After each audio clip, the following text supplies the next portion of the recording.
दूर किसी जंगल में टुनटुनी चिड़िया रहती थी। वह अनाथ थी। उस जंगल के सभी पक्षी छोटे मोटे काम करके अपना पेट पालते थे। टुनटुनी चिड़िया कागज के खिलौने बनाकर बेचा करती थी। आओ भाई आओ, आओ, कागज के नाव, कागज के फूल, कागज के घर, कागज के हाथी घोड़े ले जाओ, आ जाओ। टुनटुनी के बनाए खिलौने सभी पक्षियों को पसंद आते हैं और टुनटुनी के सभी खिलौने बिक जाते हैं। एक दिन टुनटुनी चिड़िया बाजार से खिलौने बेचकर घर आ जाती है और उसके पास एक पक्षी आता है और कहता है, क्या टुनटुनी तुम ही हो क्या? हाँ भाई साहब, मैं ही टुनटुनी हूँ। कहिए क्या काम है मुझसे? काम काम तो कोई नहीं। तुम्हें यह बताना था कि मुखिया जी का ऑर्डर है। उन्होंने यह जमीन खरीद लिया है। अब तुम्हें यह घर खाली करना पड़ेगा। तुम यह घर खाली करके कहीं और जाओ। मुखिया जी यहाँ बहुत बड़ा स्कूल बनाना चाहते हैं ताकि सभी जंगल के पक्षी यहाँ पढ़ सके। तो ये घर तो मेरे पुरखों का है। इसे मुखिया जी ये कैसे खरीद लिया? मैं कहाँ जाऊंगी अपने घर को छोड़कर? मुझे नहीं पता। चलो फिर मैं चलता हूँ। कल मुखिया जी ही आ जाएंगे। फिर यह पक्षी चला जाता है और अगले दिन सुबह मुखिया जी इसके घर के बाहर ही इसे मिल जाते हैं और कहते हैं, चलो चलो जल्दी से घर खाली करो। टुनटुनी तुम्हें तो पता है ना, मुझे ना सुनने की आदत नहीं है। मुखिया जी मुझ गरीब पर ऐसा जुर्म मत करो। मैं अनाथ घर छोड़कर कहाँ जाऊंगी? आप तो पूरे जंगल के मुखिया हैं। आप सब पक्षियों के न्याय करते हैं, तो फिर मेरे पर यह अन्याय क्यों मुखिया जी? टुनटुनी बेटा, तुम्हें तो खुश होना चाहिए। तुम्हारी जमीन पर स्कूल बन रहा है। जंगल के पक्षी पढ़े, इससे बढ़कर खुशी क्या हो सकती है? तुम अब जिद मत करना, वरना मुझे घर खाली करवाना आता है। क्यों भाई पक्षियों, अब तुम ही बताओ, जंगल में स्कूल बनना चाहिए या नहीं? हाँ हाँ मुखिया जी, आप सही कह रहे हो। टुनटुनी तुम्हें घर खाली करना चाहिए। इस तरह चालाक कौवा सारे पक्षियों को अपनी तरफ मिला लेता है और टुनटुनी रोती बिलखती जाती है। उसकी बात को कोई नहीं सुनता। दुखी होकर टुनटुनी अपना घर खाली करके पहाड़ी पर चली जाती है। अब मैं कहाँ रहूंगी? मैं जीकर क्या करूंगी? मेरा घर छीन लिया गया। मैं कहाँ रहूंगी अब? मुझे यह जिंदगी नहीं जीनी। टुनटुनी पहाड़ के पास बैठकर फुर फुर रो रही थी।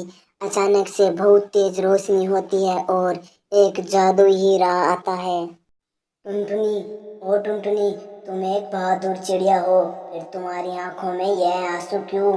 तुम्हारी आंखों में आंसू अच्छे नहीं लगते। मैं अपनी जादुई शक्तियों से जान चुका हूँ। तुम्हारा घर छीन लिया गया है और तुम दुखी हो। कोई बात नहीं टुनटुनी, तुम कागज का घर और खिलौने बनाती थी। अब मैं तुम्हें दूंगा, ये लो टुनटुनी, तुम्हारा घर। यह घर लोहे से भी ज्यादा मजबूत बनकर तैयार हुआ है। इसको कोई तोड़ नहीं सकता।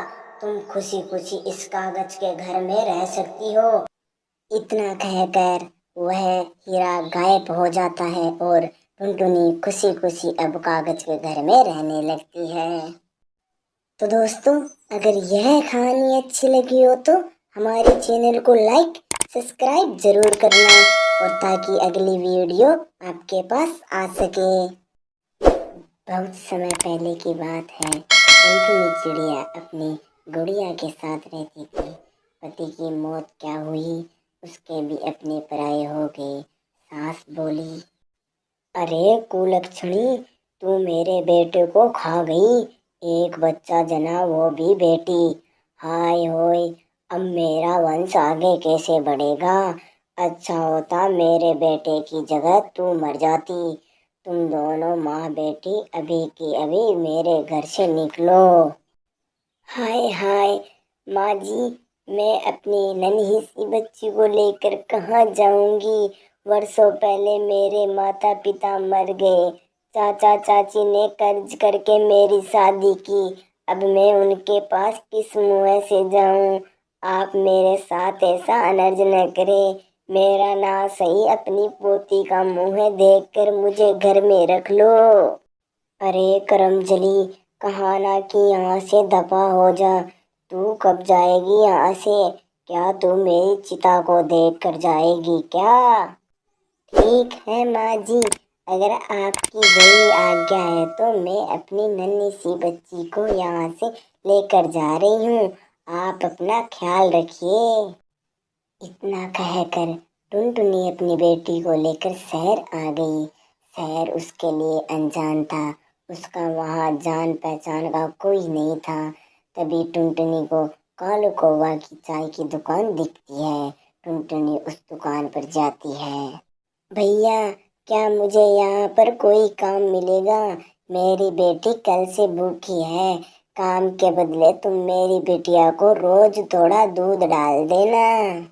ठीक है बहन, जब तुमने मुझे भैया कहा है तो मैं कैसे तुम्हें मना कर सकता हूँ। आज से तुम मेरी दुकान पर बर्तन साफ कर देना। मैं तुम दोनों को रोज भोजन भी दूंगा।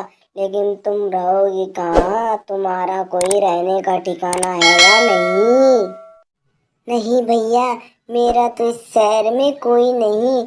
सुंदर नामक जंगल में मेरा ससुराल था, पर पति के मरते ही उन्होंने मुझे घर से बाहर निकाल दिया। मेरी बहन, तुम टेंशन मत लो, तुम मेरे घर चलो। घर पर मेरी पत्नी बीमार है और मेरी एक बेटी भी है। मेरी पत्नी को सहारा मिल जाएगा। इस तरह टुनटुनी चिड़िया अपनी बेटी के साथ कालू कौवे के घर आ जाती है। समय बीतने लगा। कालू की बेटी टुनी और टुनटुनी की बेटी गुड़िया दोनों की अच्छी दोस्ती हो जाती है। कालू की पत्नी गौरी कव्वी की सेवा टुनटुनी जी जान से करने लगी। एक दिन गौरी टुनटुनी से कहती है, टुनटुनी बहन, अब मेरी जिंदगी का कोई ठिकाना नहीं। क्या पता कब ऊपर वाले का बुलावा आ जाए। इतने दिनों से मुझे एक ही चिंता सताए जा रही थी कि मेरी बेटी का ख्याल कौन रखेगा। मेरे मरने से पहले भगवान ने मेरी सुन ली और तुम्हें मेरे पास भेज दिया। मेरे बाद मेरी बिटूनी का ख्याल रखना और उसे माँ का प्यार देना। फिर गौरी चिड़िया खत्म हो जाती है और खत्म होने के बाद थोड़ा समय बीत जाता है और टुनटुनी चिड़िया उसे अपनी बेटी की तरह रखने लगती है। गौरी की बेटी और टुनटुनी की बेटी आपस में खेलते हैं और अच्छे से रहने लगते हैं। तो दोस्तों, अगर यह कहानी अच्छी लगी हो तो हमारे चैनल को लाइक सब्सक्राइब जरूर करना, ताकि अगली वीडियो आपके पास आ सके।